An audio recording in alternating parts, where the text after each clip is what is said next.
Hello दोस्तों, स्वागत है आप सभी का टू द पॉइंट के इकोनॉमी के सेशंस में।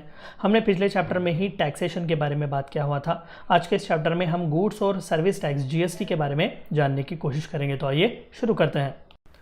सबसे पहला जीएसटी है क्या? देखिए, आप सभी को पता है कि इंडिया में सिंस 2017 ही जीएसटी लागू किया गया है। इससे पहले नहीं था। इससे पहले वैट हुआ करता था, यानी कि वैल्यू एडेड टैक्स, यानी कि सेल्स टैक्स भी आप कह लें। ठीक है, तो specifically goods and service tax क्या है, मैं आपको ये बताते हुए ही वैट के बारे में बताऊंगा। The goods and service tax is a value added tax levied on most goods and services sold for domestic consumption.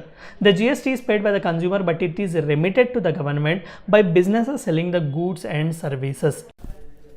देखिए, नाम में ही आप देख सकते हैं कि वैल्यू एडेड टैक्स। देखिए, कोई भी एक प्रोडक्ट हो, बेस्ट एग्जांपल आप ले लीजिएगा, कोई भी एक फ़ैन मान लेते हैं कि एक फ़ैन प्रोड्यूस हो रहा है। फ़ैन जो आप घर में पंखा इस्तेमाल करते हैं, तो इसके फ़ैन के जो पंखे होते हैं वो अलग होता है, इसकी मशीनरी अलग, इसके वायरिंग अलग, सब कुछ अलग अलग होता है। तब जाकर फाइनली ये रिटेल स्टोर में आता है, कस्टमर के पास आता है। यानी कि हर स्टेज में कहीं ना कहीं इसके वैल्यू में एडिशन हो ही रहा है। तो इससे पहले होता क्या था कि जो कोई भी अपने अपने स्टेट्स होते थे वो अलग अलग सेल्स टैक्स इस पर लगाते थे। यानी कि ज़्यादातर जो ये बर्डन होता था टैक्स का, वो कहीं ना कहीं डायरेक्टली कंज्यूमर पर ही पड़ता था। लेकिन भारत सरकार ने देखा कि इसे कहीं ना कहीं उसी तरीके पे उसी जगह पर टैक्स करेंगे जहां पर इसे वैल्यू एडिशन हो रहा है।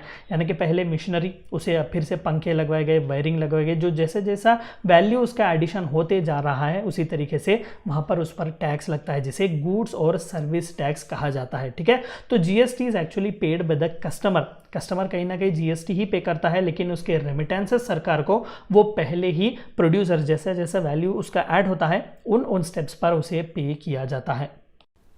फीचर्स ऑफ जीएसटी, तो जीएसटी के फीचर्स क्या है? देखिए, सिंपल मैं आपको फिर से बताता हूँ। सेल्स टैक्स जो है वो स्पेसिफिकली डेस्टिनेशन बेस्ड टैक्स हुआ करता था, लेकिन जीएसटी जो है वो वैल्यू बेस्ड है। यानी कि जैसे जैसा आपके प्रोडक्ट का वैल्यू बढ़ेगा उसी तरीके से उस पर टैक्सेस जो है वो लगाए जाएंगे। फाइनली सेल्स टैक्स हो या फिर वैल्यू एडेड टैक्स हो, वो कस्टमर ही बनता है। लेकिन यहाँ पर होता क्या था कि वैल्यू एडेड टैक्स में जो है, जीएसटी में जो है, कहीं ना कहीं हर स्टेप पर प्रोड्यूसर ही जो है टैक्स पे करते जाएगा।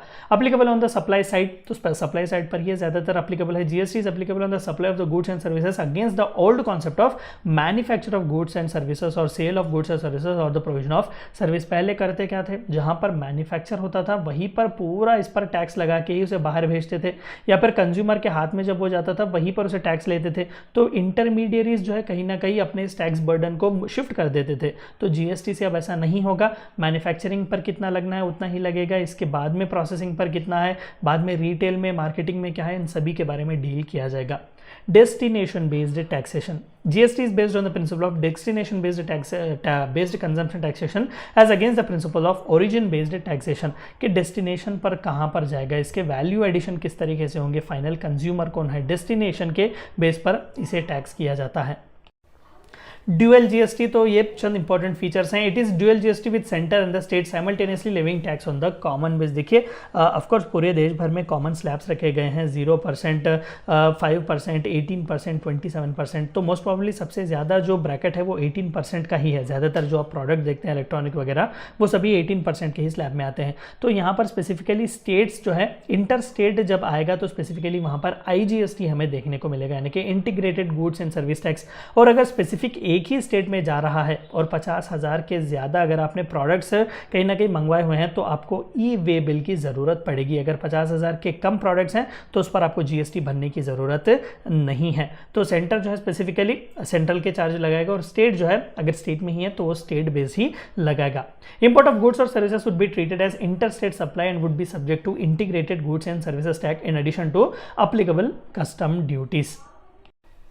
GST rates are mutually decided, तो पूरा जो है म्यूचुअली डिसाइडेड होते हैं। CGST, SGST and IGST are levied at rates to be mutually agreed upon by the centres and the state. तो हमारी जो जीएसटी की काउंसिल होती है जहां पर पूरे फाइनेंस मिनिस्टर्स मेंबर्स होते हैं, और यूनियन जो कैबिनेट मिनिस्टर होते हैं फाइनेंस के, वो जो है हेड करते हैं, और यहाँ पर डिस्कशंस भी चले जाते हैं। कोई भी इंपॉर्टेंट चेंजेस इसमें लाने हो, स्लैब रेट्स में वगैरह, जीएसटी के रेट जो वो सभी म्यूचुअली डिसाइडेड होते हैं। तो यहाँ पर किसी भी तरीके का भेदभाव नहीं होता।